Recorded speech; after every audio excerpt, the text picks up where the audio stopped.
Well, welcome back.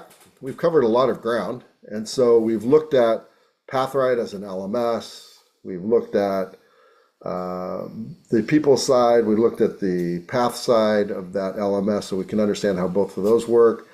We've looked at the workflow document so you know what's required, what kind of things you need to do. And then we've looked at the shared drive where all the work that students are working on that will be stored, that can be accessed by any of the mentors or any of the students. But it's a very easy place for comments to be left, for documents to be stored. And now what we're going to do is all that's moving towards this thing called a master assessment. And then we said for every BA outcome, there is a master assessment. For every MA character outcome, there's multiple learning experiences that make up that need to be completed before you can do the master assessment. But when you get to the master assessment, it is the final step in that character outcome or the outcome to know if the student has achieved proficiency. And so I want to introduce that concept to you. I want to show you the rubric, and then I want to show you the master assessment submission form that officially goes into Kairos, and that will be a permanent part of the student's records. So let me go ahead and do that for you. Let's begin by looking at the master assessment form.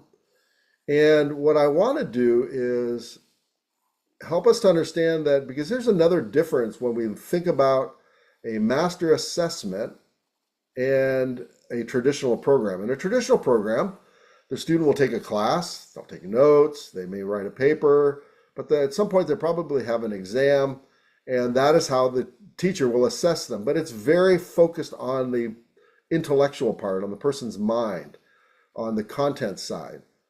Well, you can notice right away when you look at the master assessment rubric for the competency-based theological education evaluation, on the left column, vertically, you've got in the dark blue with white lettering, you've got craft, character, and content. On the top, if you look on the top, you have advanced competency 4, competent 3, developing competency 2, and not competent 1. And so this rubric is the same for all master assessments, BA and MA, and it does not vary. You may be thinking, well, that's really strange. Well, it's measuring a person's level of proficiency or competence. So the individual aspects of that have already been evaluated prior to getting to here. This is just saying, has the person achieved the level that they both wanted to and that we as a program say that they need to meet. Now, one of the very interesting things about a master assessment is the student will initiate the master assessment. And what they'll say is, okay, I've completed all the work, I've responded to all the comments that you left on the Google Doc in the Google Drive, and now I'm ready for the master assessment. They'll go to each of their mentors and they'll ask, do you think I'm ready for a master assessment? And if each of the mentors gives them a thumbs up, then they can then have the master assessment. You schedule that time so that all the mentors for a Masters of Arts master assessment can be together. And when this master assessment takes place, the critical thing to realize is the student has already passed.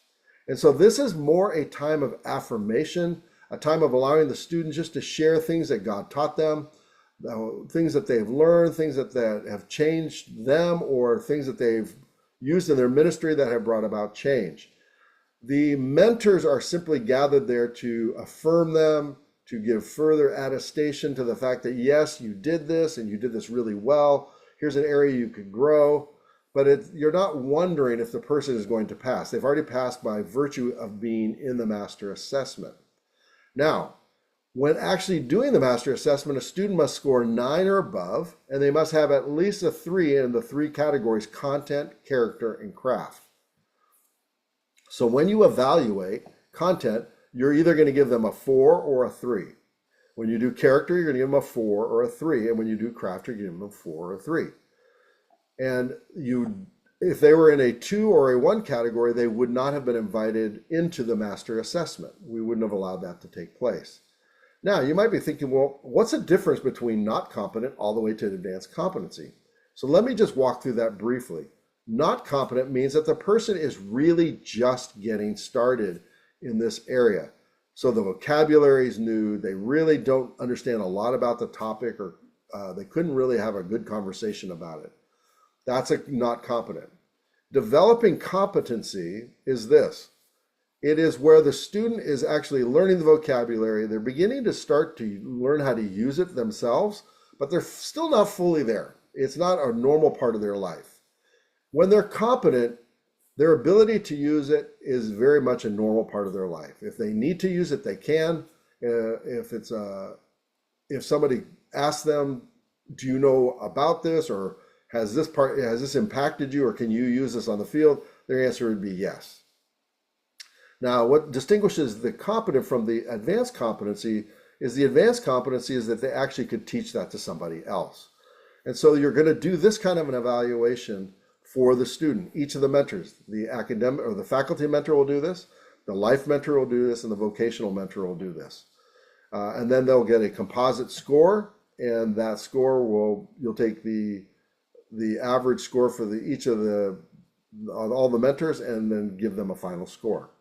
Now, when we do this, you can do this in person, you can do this over Zoom, and I wanted them stop sharing this, and I want to share with you an official form that gets filled out, that gets submitted to Kairos, and this is called the Master Assessment Submission Form, and this will be in their permanent record. And so it is a very, very important tool to be used for their evaluation, and also for Kairos to track where they are in the program. I've taken the liberty to fill this out. And so this is what happens after you've actually met with the student, you've done the assessment, and now you need to record your findings in the assessment. And what you're going to do is you're going to write, if you're the faculty mentor, you're going to write your name here. You're going to write your email. You're going to write the student's name. So I just made up a name, Alex Shee. And then I am the faculty mentor, so I put my name in there. I put the curriculum version. You can see they have a drop down. And the students currently are in a 10.0 version. I've had students all the way into the 5.0 version, but we're now in the 10.0 version. So you need to make sure, because every version has a specific program that is being run by.